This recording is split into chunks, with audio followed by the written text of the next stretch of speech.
हमारी यात्रा शुरू होती है दरभंगा रेलवे स्टेशन से, जहां से हमने ट्रेन पकड़ी और निकल पड़े अपनी यात्रा पर। वैसे तो पकड़ी थी हमने अमृत भारत एक्सप्रेस, लेकिन चल रही थी ये पैसेंजर ट्रेन से भी स्लो। और भैया हद तो तब हो गई जब ये ट्रेन बीच में खराब होने लगी। जैसे तैसे हम लोग पहुंच गए कमतौल। कमतौल स्टेशन काफ़ी खूबसूरत और हरियाली से घिरा था। कमतौल से हमें अब जाना था अहियारी गांव, जहां है अहिल्या स्थान। आज हम हैं मिथिला के एक ऐसे धार्मिक स्थल पे जहां इतिहास और आस्था का संगम है।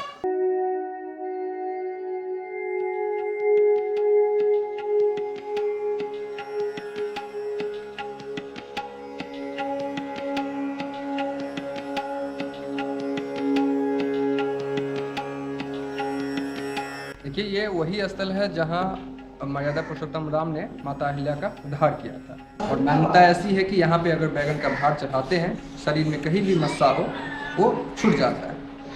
खास बात बताते हैं कि यहाँ अभी भी प्रभु श्री राम का पद चिन्ह है, जो कि यहाँ पे आप देख सकते हैं रखा हुआ है। श्री राम जब वन मार्ग से आ रहे थे तो उस वक्त इनका जो चरण पड़ा था यहाँ पे, उसका अभी भी यहाँ पे चिन्ह रखा हुआ है। मैं अवंतिका मिश्रा, अहिल्या स्थान महिला पुजारी। यहाँ पे माता अहिल्या का जो शिला रूप था गौतम ऋषि के द्वारा श्राप देने पर, उसका प्रभु श्री राम ने उद्धार किया था। जब प्रभु श्री राम जनकपुर जा रहे थे धनुष यज्ञ के लिए अपने छोटे भाई और अपने गुरु के साथ, उस समय यहाँ पे आए और माता अहिल्या का उद्धार किए। ये अहिल्या माता का पिंड है और जो पीछे हैं वो गौतम ऋषि का पिंड है। प्राचीन समय से यहाँ का ये व्यवस्था चलता आ रहा है कि यहाँ पे महिला ही पुजारी के रूप में पूजा कर सकती है, क्योंकि अहिल्या माता पुरुष के कारण पुरुष के द्वारा श्रापित हुई थी और जो पुरुष इनको स्पर्श किए थे उद्धार करने के लिए, वो भी स्पर्श नहीं किए थे। लोग कहते हैं कि पैर लगाए उद्धार हो गया, नहीं, गलत बात है। चरण कमल रज चाहती कृपा करो रघुवीर, पैर के धूली से इनका उद्धार हुआ था, स्पर्श से नहीं। एक बार स्पर्श करने पर तो इनको श्रापित होना पड़ा, इसलिए स्पर्श नहीं किया गया था। और उसी समय से इनका प्रथम पूजा महिला करती हैं। और यहाँ पे मुख्यतः बैंगन का भार चढ़ाया जाता है, पुत्र प्राप्ति के लिए यहाँ पे खोज भरा जाता है, सप्तधान चढ़ाया जाता है रोगों से निवारण के लिए। यहाँ पे अब आउट ऑफ कंट्री से भी लोग आते हैं, क्योंकि ये स्थान अब रामायण सर्किट से जोड़ दिया गया है। यहाँ पे वर्ष में 2 बार मेला लगता है, बहुत ही भारी मात्रा में यहाँ पे लोग जुटते हैं।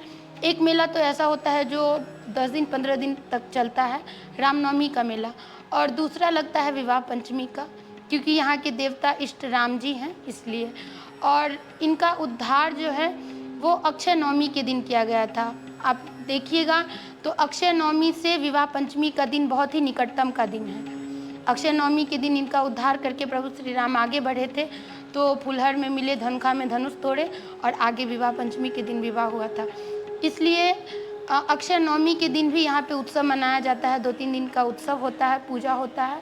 और अभी बीते समय में रक्षाबंधन से पूर्व जो शनिवार या मंगलवार का दिन आता है, उस दिन भी माता अहिल्या का पूजन बहुत ही भव्य तरीके से मनाया जाता है, जिस दिन केवल बिना चीनी और बिना पानी के दूध से खीर बनाया जाता है और गाय के शुद्ध घी से लड्डू बनाया जाता है, जिसका माता अहिल्या को भोग लगता है, खोंच भराया जाता है। और ब्राह्मण, कन्या, बटुक और जो महापात्र होते हैं उनका भोजन होता है यहाँ पे।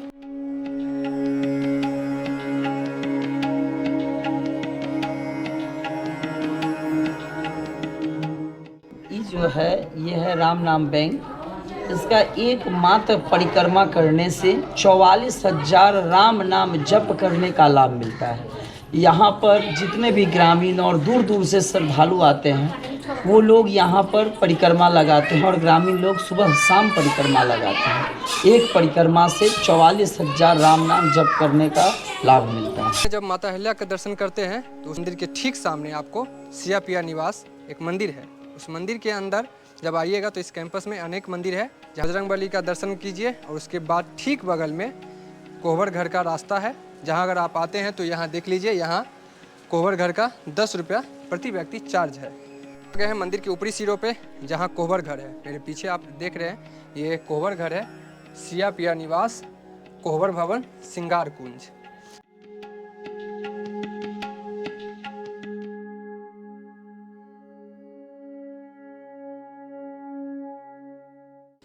मेरे बगल में आप जो मंदिर देख रहे हैं, ये विशाल मंदिर आज नहीं 400 वर्ष पहले दरभंगा महाराज के द्वारा बनाया गया था।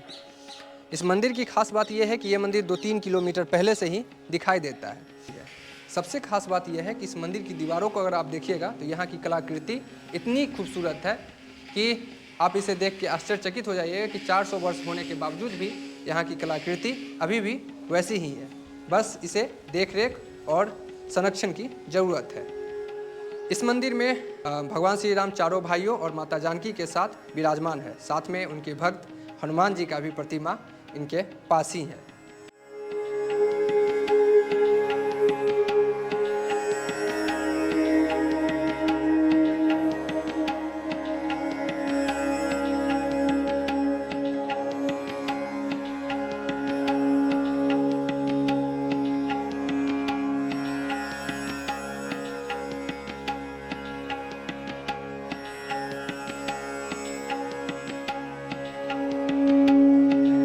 जब इस मंदिर के चारों तरफ हम घूमते हैं तो यहाँ की दीवारें एक अलग इतिहास और कहानी को बताता है।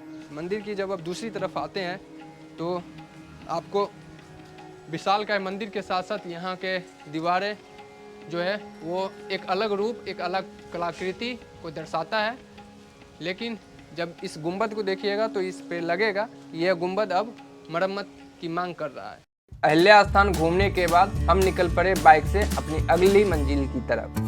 अब हमारी मंजिल थी गौतम कुंड। गांव की सड़कें, प्राकृतिक दृश्य और खुली हवा में बाइक पर बैठने का एक अलग ही अनुभव होता है। तो ये है भैया गौतम कुंड। हाँ, वही गौतम कुंड जहाँ गौतम ऋषि स्नान करते थे। यही थी गौतम ऋषि की कुटिया। ऐसा आपने रामायण में देखा ही होगा। अब चलिए हम आपको घुमाते हैं गौतम कुंड को और दिखाते हैं कि ये कितना खूबसूरत और कितना ऐतिहासिक स्थल है।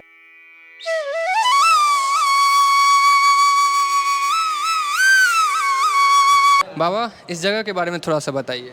अहिल्या मैया यहीं रहती थी। पहले यहीं रहती थी। हाँ, तो इनके साथ ही इंद्र ने छल कर दिया इनका रूप पकड़ के। तो ये आए, स्नान करने जा रहे थे। इनको हुआ स्मरण कि हमारे यहाँ कोई छल हो रहा है।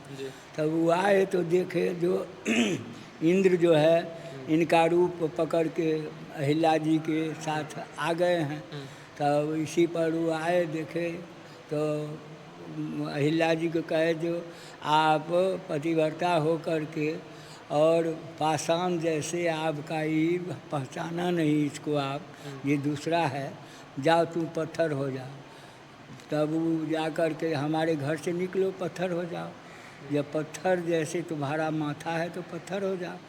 और इंद्र को भी शराब दे दिए, जो सहस्त्र भग हो जाएगा। माता अहिल्या को भी और इंद्रदेव को, दोनों को शराब दे दिया गौतम ऋषि। तब माता जा कर के थोड़ा दूर पर जा कर के अहिल्या स्थान पत्थर हो गई। तब वो पैर पकड़ लिए इनको, जो फिर हमारा उद्धार का कारण। तब कहा जो राम जी सो कर के आएंगे, चरण रज तुम पर पड़ेगा, बस तुम जो है सो फिर दिव्य हो जाएगी, सुंदरता में आ जाएगी, तब हमारे साथ फिर रहने लगे। यही कहानी है अहिल्या स्थान और गौतम कुंड की।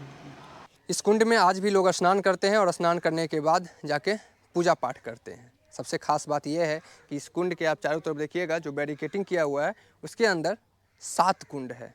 इतना गहरा कुंड है कि आज तक कभी पानी वहाँ सूखा नहीं।